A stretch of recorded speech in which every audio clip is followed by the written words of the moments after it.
तो हाँ यहाँ पे भैया जी। प्रश्न जो पूछा गया था द्विज बंधु के बारे में, तो इसमें बंधु कहा जा रहा है, तो सामान्यतः ये द्विज बंधु या ब्रह्म बंधु, तो अर्थात वो उस अपने धर्म का पालन नहीं कर पा रहे। तो इसका चर्चा हमने पहले किया, कब किया था? अश्वत्थामा का जब चर्चा कर रहे थे। तो इसलिए इसको कठिन नहीं समझना चाहिए, केवल इसमें क्या जानना था, द्विज जो है ब्रह्म बंधु की जगह द्विज बंधु। तो अश्वत्थामा ब्राह्मण था और ब्राह्मण के कर्तव्यों को पालन नहीं कर रहा था, तो ब्रह्म बंधु कहलाए। अभी यह जो है द्विज बंधु जब कहा जा रहा है, तो द्विज, द्विज का मतलब होता है जिन्होंने क्या किया हुआ है।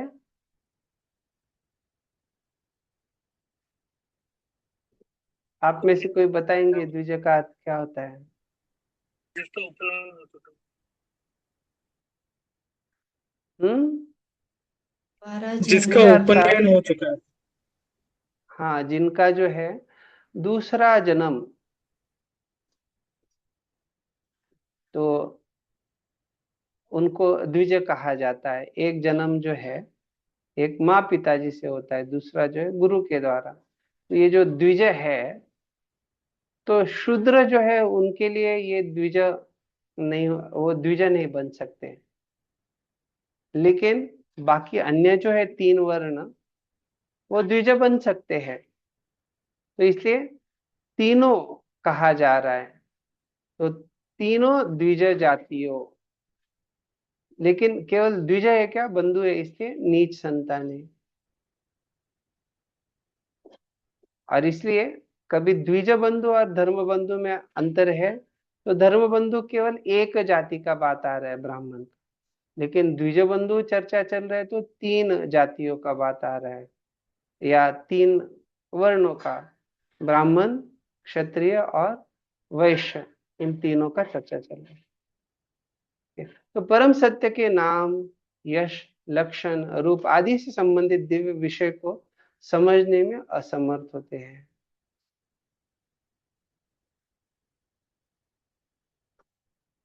तो ये कहाँ से है, आप में से कोई बताएगा क्या? बड़ा आसान प्रश्न है। ये प्रभुपाद जी यहाँ जो बता रहे हैं, ये किसके आधार पे बताया जा रहा है?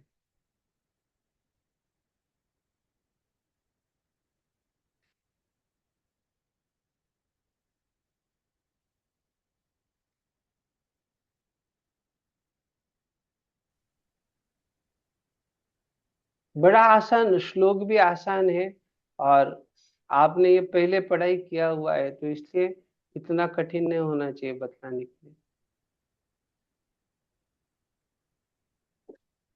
स्क्रीन ही नहीं दिख रही है, वो शेयर नहीं है स्क्रीन शेयर।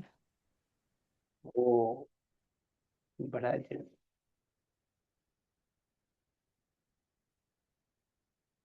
अभी आप देख पा रहे हैं स्क्रीन?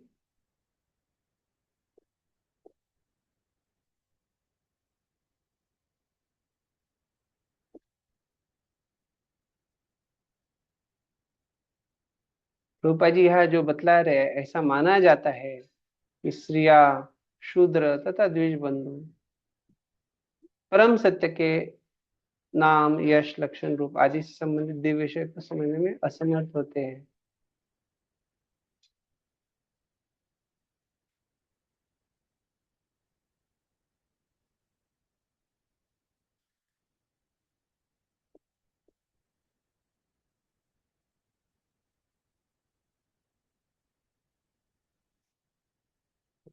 टाइम।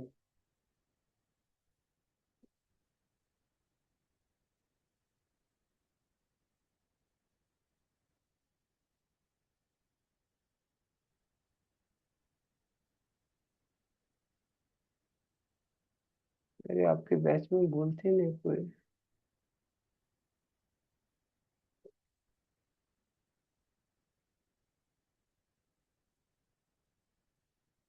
ठीक है।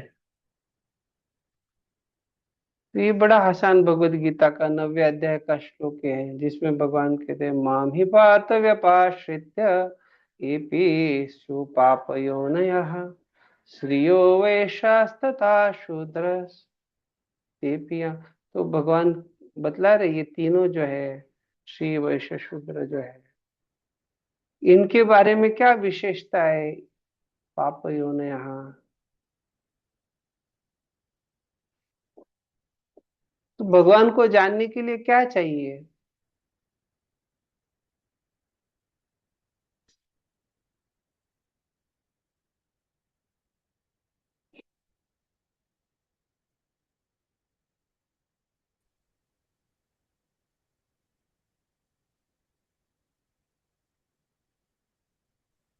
प्रभु, भगवान को जानने के लिए एक तो भक्ति की भावना चाहिए और मतलब संतों की कृपा चाहिए।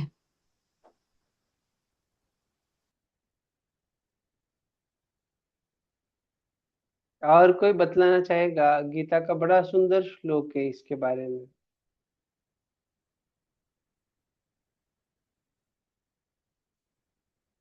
हरे कृष्ण प्रभु जी। हम्म। जन्म कर्म जमे देव भगवंतांचे जन्म आणि कर्म झाले की भगवंत न जाणू शकतो तत्वतः।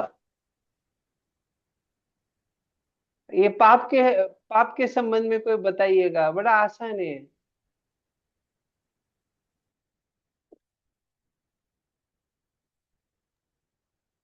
सर्वधर्मान् परित्यज्य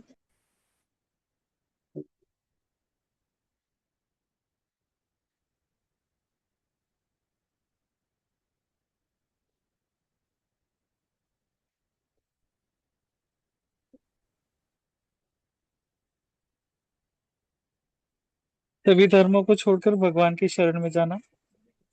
नहीं नहीं नहीं, ये नहीं। भगवान कहते हैं कि जो लोग, जिन्होंने, जिनके सारे पापमय कर्मों की प्रतिक्रिया नष्ट हो गई है, और जो पुण्य कर्मों में लगे हुए हैं, ऐसे लोग जो है वो भगवान का दृढ़ता से भक्ति कर पाते हैं। अभी ये स्पष्ट है, जब तक पाप कर्मों की प्रतिक्रिया नष्ट नहीं होती है, कैसे व्यक्ति भगवान के पास जाएगा, भक्ति में लगेगा। तो अभी यह बात आ रहा है कि इनको पाप योनि यहाँ कहा जा रहा है। तो पाप योनि होने के बाद भी अगर कोई भगवान का आश्रय लेता है तो वो संभव है। इसलिए हमने वो पिछला श्लोक 9वें अध्याय का 32वें श्लोक का वो चर्चा कर रहे थे। लेकिन यहाँ पे जो स्पष्टता दिया जा रहा है, पाप योनि होने के कारण ये असमर्थ है।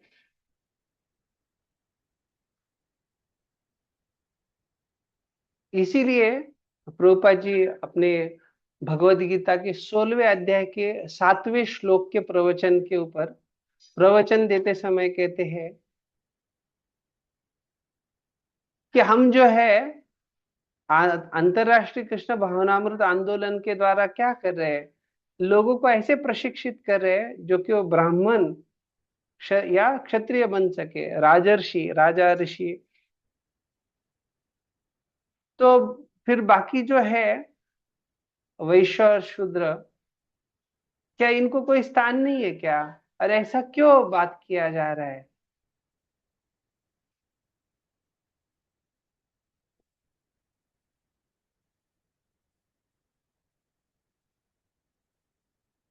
ये असमर्थता का बात क्यों किया जा रहा है?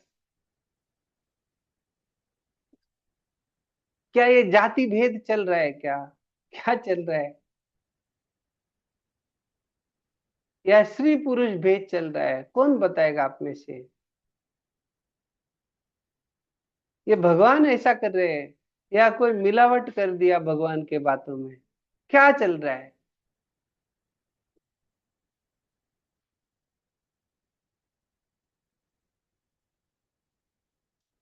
तो पहले तो अगर हम तीन गुणों के बारे में अच्छे से जानते हैं तो हमें ये स्पष्टता होना चाहिए, जो ब्राह्मण है वो सतोगुण में स्थित होते हैं, क्षत्रिय जो है वो रजोगुण में स्थित होते हैं।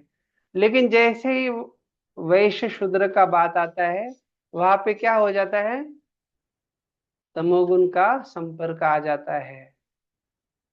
जैसे तमोगुण का संपर्क आ गया, क्या हो गया? व्यक्ति असमर्थ हो जाता है। लेकिन समर्थता कैसे प्राप्त होती है? ओम अज्ञानतिमिरान्धस्य ज्ञानाञ्जनशलाकया चक्षुरुन्मीलितम्। अरे क्या करते हैं? आंखों को कौन खोल रहा है? क्या करके खोल रहा है? अज्ञान अरे अज्ञान के अंधकार को दूर करने वाला कौन है? तस्मै श्री गुरु। अरे जो भगवान के प्रतिनिधि गुरु है, वो क्या करते हैं? हमें वो सामर्थ्य प्रदान करते हैं। तो यह इसलिए समझना चाहिए, जब असमर्थ कहे गए हैं, क्योंकि तमोगुण, जैसे अंतर्राष्ट्रीय कृष्ण भावनामृत आंदोलन में कई बार कुछ चीजें खाने के लिए वर्जित की जाती है, जैसे प्याज लहसुन है, मसूर होता है। तो क्यों वर्जित किया गया है? तो जो तमोगुण का संपर्क आ गया, रजोगुण तमोगुण दोनों खतरनाक, लेकिन तमोगुण बहुत ज्यादा खतरनाक है। तो इसलिए यहाँ पे जो असमर्थता है, इसको हमें समझना चाहिए कि ये क्यों है। तमोगुण के कारण, अज्ञान के कारण। और इसलिए यहाँ पे पाप योनिया कहा गया है।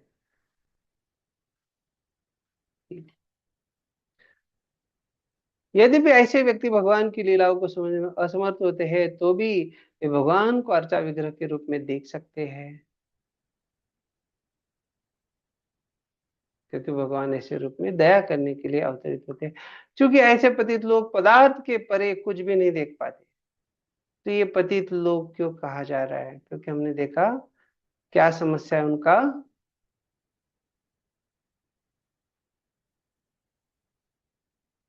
तमोगुण का प्रभाव है। पाप योनि, पाप करते तमोगुण के कारण। आप में से कोई बता सकता है क्या, कोई व्यक्ति तमोगुण के कारण पुण्य कर्म में लगा हुआ है? कौन बताएगा आप में से?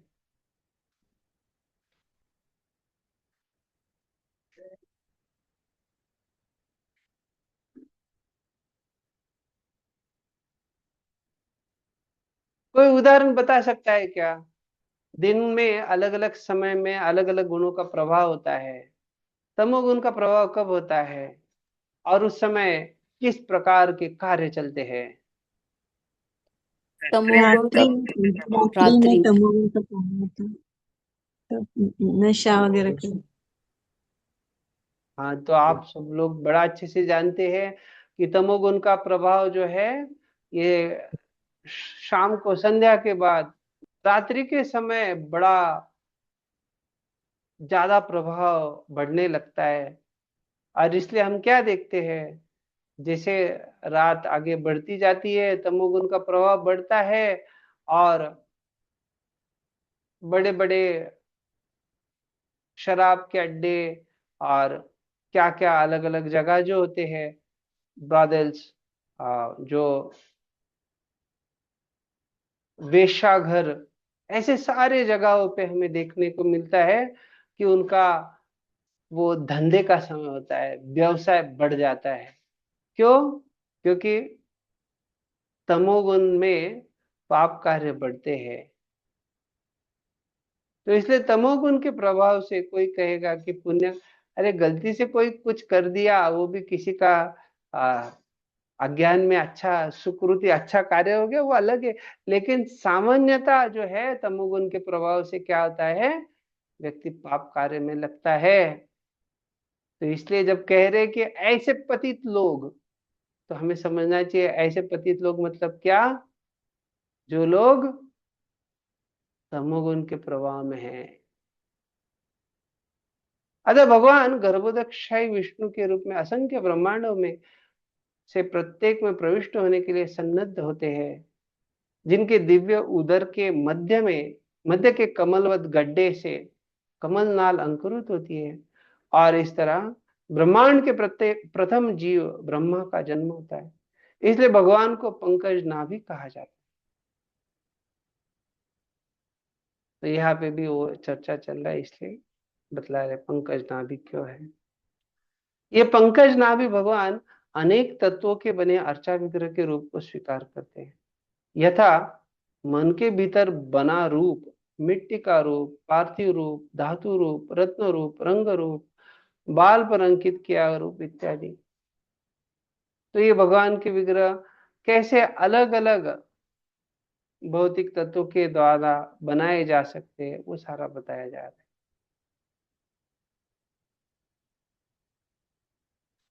बल्कि इसमें से कुछ तत्व जो है वो स्थूल रूप से हम देख सकते हैं कि ये है, लेकिन कुछ जो है जैसे मन के भीतर बना हुआ है तो उनको वो सूक्ष्म हो गए। और कुछ कुछ जो है वो लंबे समय के लिए होते हैं, और कुछ जो है ये आ, उनका विसर्जन किया जाता है, या कुछ थोड़े समय के लिए रहते हैं। जैसे बालों पर अंकित किया गया रूप,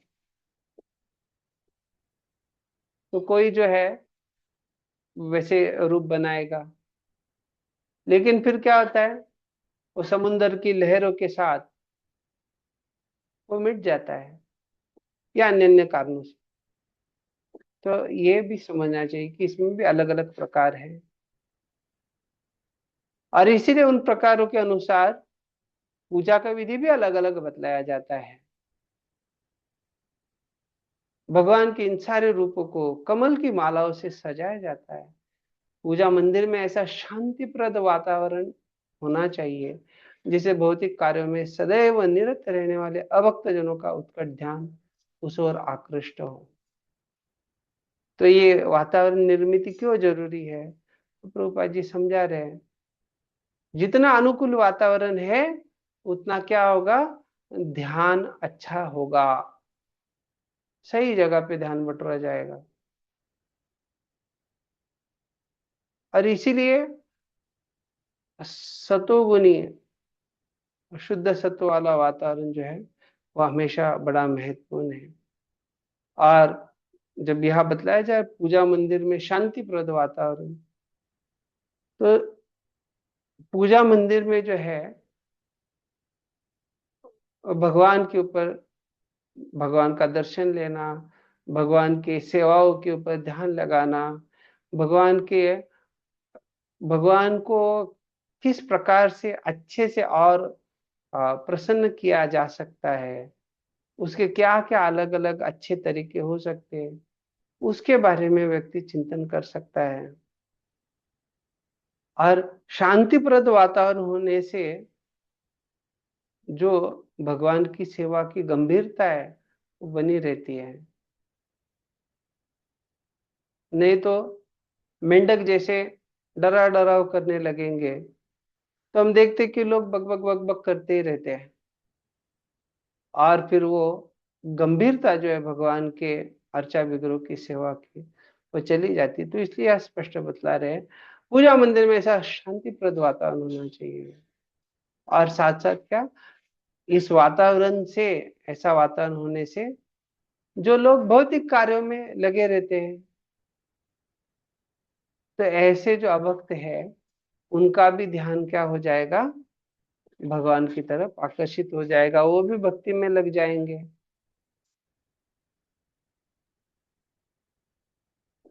तो प्रचार के लिए ये बड़ा महत्वपूर्ण बात है। ये क्या अनुकूल है प्रचार के लिए, क्या प्रतिकूल है, वो भी जानना चाहिए। और इसलिए प्रभुपाद जी समझा रही है अनुकूल स्थिति है।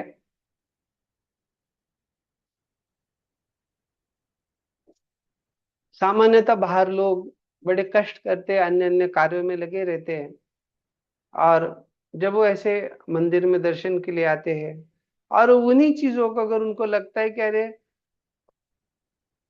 कंपनी में अलग अलग जगह कार्य क्षेत्र जहाँ कार्य कर रहे हैं, काम धंधा चल रहा है, अरे उधर भी यही राजकारण चल रहा है, और फिर क्या हो रहा है मंदिर में आने के बाद हम उसी उन्हीं चीजों को सुन रहे हैं, तो कौन सा व्यक्ति मंदिर में आना चाहेगा। कैसे उनको प्रेरणा मिलेगा? तो इसीलिए ये जो शांतिप्रद वातावरण है, ये क्या है? अनुकूल स्थिति है उनको अच्छा अनुभव प्राप्त होने के लिए।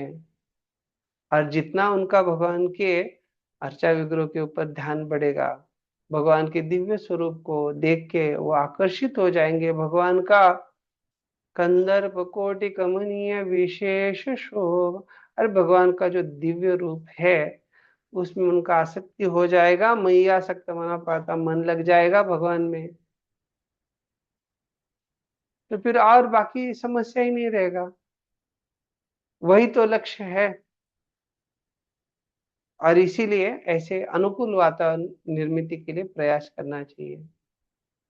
ध्यानी लोग मन के भीतर एक साकार रूप की पूजा करते हैं, तो भगवान श्री और शुद्धता द्विज बंधुओं पर भी दयालु होते हैं, बशर्ते कि वे विविध रूपों में बने पूजा मंदिरों में जाना स्वीकार करें।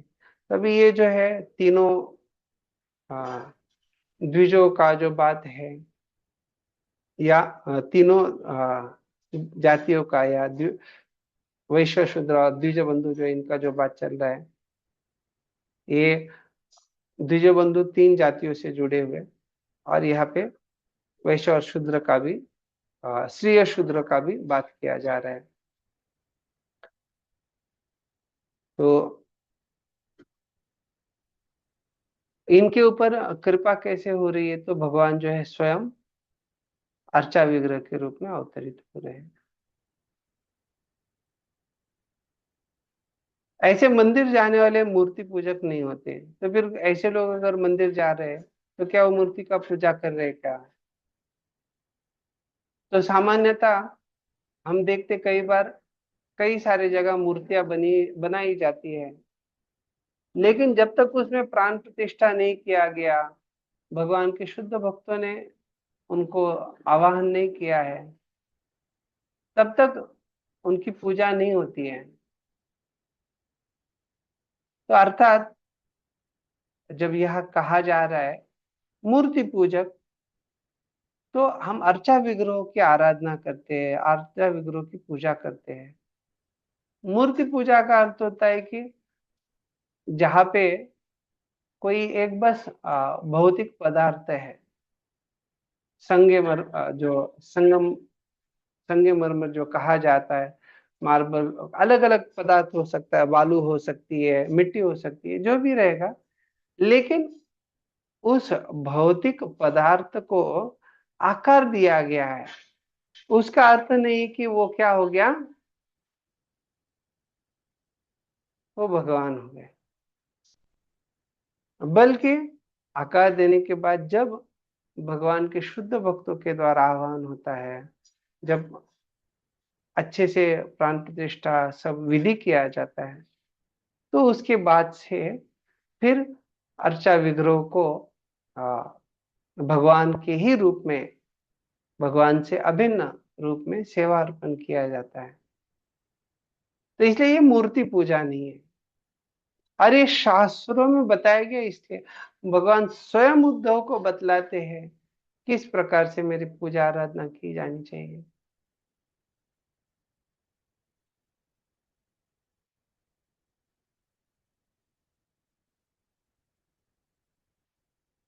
अभी यहाँ पे आगे ये भी समझा रहे कि वास्तव में शूद्रों या स्त्रियों अथवा उनसे भी निम्न श्रेणी में रहते हुए किसी को यह दिखावा नहीं करना चाहिए कि उसने मंदिर पूजा की अवस्था पार कर ली है। तो कोई अगर ऐसा है और वो सोचे कि नहीं, हमें मन ही मन ध्यान लगाते हैं और अंदर ही हमारे भगवान है, मंदिर क्यों जाना है, वगैरह वगैरह, ऐसे कई सारे लोग क्या क्या तर्क प्रस्तुत करेंगे। तो प्रभुपाद जी समझा रहे हैं कि व्यक्ति की अगर वो निम्न श्रेणी में है, लेकिन वो अन्यों को दिखलाने के लिए अगर वो ये कहे कि मैं मंदिर पूजा की अवस्था को पार कर लिया हूं, तो वो उचित नहीं है, वो बड़ा खतरनाक है। इसलिए कह रहे मनुष्य को चाहिए कि भगवान का दर्शन करने में उनके चरण कमलों से प्रारंभ करके, तो दर्शन कैसे करना है उसका विधि समझा रहे हैं। क्रमशः जांघों, कमर, वक्षस्थल तथा मुख तक पहुंचे। तो पहला दर्शन जो है भगवान के चरण कमलों से शुरू होगा और वो मुख तक उसे भगवान के चरण कमलों के दर्शन का अभ्यास किए बिना भगवान के मुख का दर्शन करने का प्रयत्न नहीं करना चाहिए। तो ये भगवान का दर्शन कैसे करना है, इसका प्रशिक्षण दिया जाना चाहिए। और जब ऐसा प्रशिक्षण प्राप्त हो गया है तो उसके बाद व्यक्ति जो है भगवान के मुख कमल का दर्शन कर सकता है। भगवान की विवाह होने के कारण श्रीमती कुंती ने भगवान का दर्शन चरण कमलों से प्रारंभ नहीं किया। अगर ऐसा करेंगे तो भगवान लज्जित हो जाएंगे।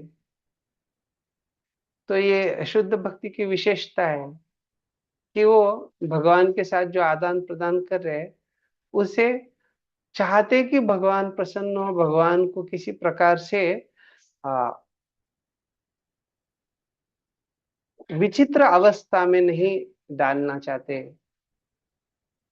अतः इस स्थिति से बचने के लिए उन्होंने भगवान के चरण कमलों के ऊपर के भाग अर्थात कमर से धीरे धीरे ऊपर की ओर उठते हुए मुख का और फिर चरण कमलों का दर्शन किया।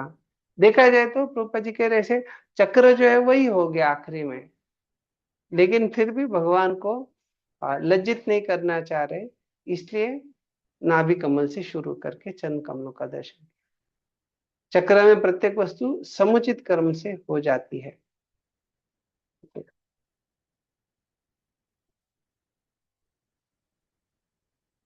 अभी अगला जो विभाग है या अगले जो श्लोक है इसमें बड़ा सुंदरता से कुंती महारानी बतलाती कैसे भगवान ने उनको बचाया था। तो समय हो गया, अगली कक्षा में जो है हम ये 23वें श्लोक से चर्चा शुरू करेंगे। किसी को कुछ जिज्ञासा है तो पूछ सकते हैं।